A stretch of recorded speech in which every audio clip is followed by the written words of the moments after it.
Doctor ने जवाब दे दिया। तीनों, विक्रम, समीरा और राकेश ने मिलकर उसे धीरे धीरे जहर देकर मारा था। उसके मरने के बाद इसे सामान्य मौत बता दिया गया। किसी ने सवाल नहीं किया, लेकिन जिस दिन आरती की आत्मा ने शरीर छोड़ा उसी दिन कुछ बदल गया। आरती की आत्मा घर में ही भटकती रही।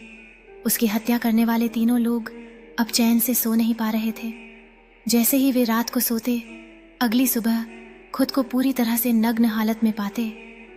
कपड़े नदारद शरीर पर अजीब निशान और कमरे की दीवारों पर खून से लिखे शब्द, मैं अब भी यही हूं।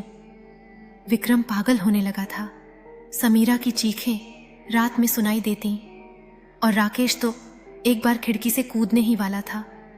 वे सब समझ चुके थे कि आरती की आत्मा अब उन्हें चैन से नहीं जीने देगी। अगली रात विक्रम ने हिम्मत जुटाकर आरती की आत्मा से सामना करने का फैसला किया। उसने सोचा कि शायद एक बार सीधे बात करने से वह राहत पा सकेगा। समीरा और राकेश, जो पहले से ही डर के मारे बेताब थे, उनके चुप रहने पर भी चुप नहीं रह पाए। जैसे ही विक्रम ने कहा, मैं जानता हूं तुम यहां हो आरती, क्या तुम हमें माफ करोगी?